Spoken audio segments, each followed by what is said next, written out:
Can you walk me through day one of the subscription launch and what that was like? Because you sort of teased it in your article this week, and I'm just curious if there's any more detail in terms of what was going on there. Oh, so I've told versions of the story before, but I was working at Automatic, which was great because who can complain about me having a hobby of writing a blog? It was also, I felt very awkward because like this blog's getting a lot of traction and a lot of people paying attention to it. It's like, what is this guy doing? Actually, there was a valid question because my team that I was working on pivoted to building a completely new feature, what ended up being Gutenberg, the new sort of editing interface for WordPress, which I had nothing to contribute to. I wasn't a JavaScript engineer or whatever. So like, I actually didn't have much to do. I did some like special projects for Matt Moldwag, strategically thinking, but I did have a lot of time to write Stratechery. But I felt guilty. I felt terrible, like Midwest sentiment, whatever it might be. I was so guilty that I'm getting paid a good wage and I don't feel like I'm contributing to this company at all. And I have this successful thing going on the side. So I felt I really wanted to do it for real, do it for my job. So a friend reached out like, oh, our company's expanding to Asia. We need someone to help us with this on sort of a consulting basis, do X, Y, Z, blah, blah, blah. And would you like to do it sort of part-time? Like, perfect. I can pay the bills. I can get out of feeling guilty about not doing a job here. And, I can keep writing Stratechery. I can start monetizing it and build it up. And so, but I had to actually build the subscription part, like, because Stratechery was just a blog. It was a WordPress blog. Right. I had to do the actual, like, all the Stripe pieces of it. didn't exist at that point, did it? Stripe did exist, but it was only 2 years old, and like there wasn't all the tooling and stuff around it. There were WordPress plugins to sell content, like one-time access to content, but the whole subscription thing didn't really exist. Like, so I modified a particular plugin to like work for it and all these sorts of things, but this took time. So I quit Automatic in February, I think, because I needed to work full time on actually doing this and build it out. And so I built it out, and then in the meantime, I'm getting strung along by this other company. I reach out to, I think, like Kara Swisher to like, plan a story. Oh, Stratechery goes independent, which put this self-imposed timeline on me because like it was so dumb. It was such a dumb thing to do. And what happened was I built this all out, and I had this whole model. There's a bunch of things that I made mistakes on. So I had this whole model of, if you're a subscriber, you go to Stratechery, you get way more content. You're going to have like Daring Fireball, like all these links and comments and things like that, plus the regular articles. If you're not a member, you'll just get the articles and like teasers for the other stuff. It was all website sort of centric. And meanwhile, I'm building all this sort of stuff. I'm doing all this testing. I was actually also training for like a half marathon or something. And so wow, it gets to this week because I turn it on, I watch, and it's super confusing. Like, what am I actually getting by subscribing? But number two, I had never tested with a live SSL certificate, and the payments didn't work.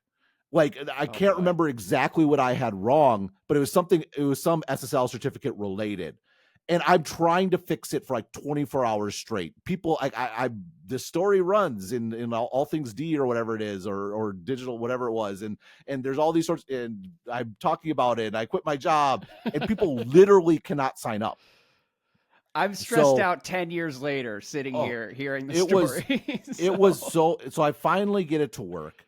I go to run the half marathon. My knees hurting. I have to like walk the whole thing. I'm going on like no sleep for like 48 hours. This is the last half marathon I ever ran. I'd actually run a few at that point. I can't believe you still ran the half marathon. That's great. I didn't run. I mostly walked it, to be clear. Stumbled, crawled. And meanwhile, it's weighing on me that my offering doesn't make sense. It's confusing. So over the weekend, that was Saturday morning, I spent the whole weekend, also barely slept the whole weekend, tore the whole thing out, put back my old theme. It's just a blog. And I'm like, look, if you pay, I will email you every day. I'll email you all these other stories and comments and things that you might be interested in. And there you go. It was so much more elegant. It was so much a clear distinction between the web is free. You pay for the email. It's going to get more stuff. Necessity is the mother of invention. The oldest story technology has. And thus the new business model was born. That's right. I mean, so I should be clear. There were paid newsletters for years. Like, they used to print them out and like send them out. They also cost thousands and thousands of dollars because the only audience was like hedge funds and bankers and things along those lines. Andrew Sullivan also did the paywall before I did, but he was still only on the web. I think what made Stratechery unique and new was the high volume, relatively speaking, low cost. So it was only $10 at the time.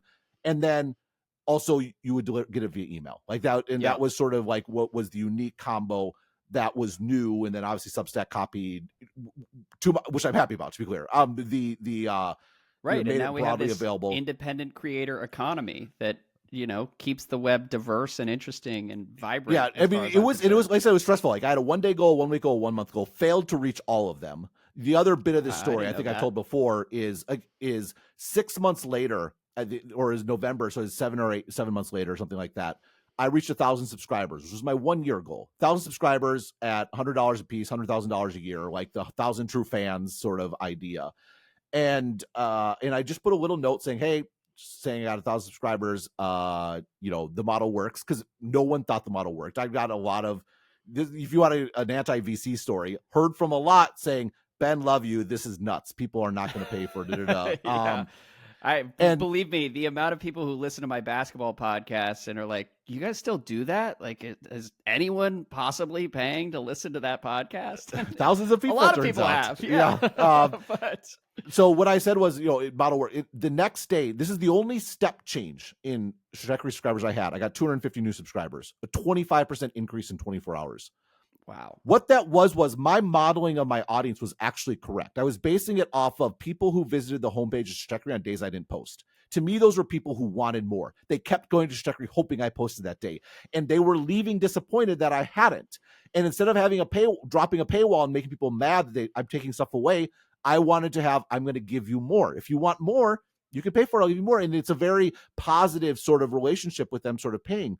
That was and it turned out my modeling was correct. What I didn't model was the skepticism that it wouldn't work and they would lose their money. That's going to go out of business. Yeah, that makes sense. And so once the model worked, I wasn't going anywhere.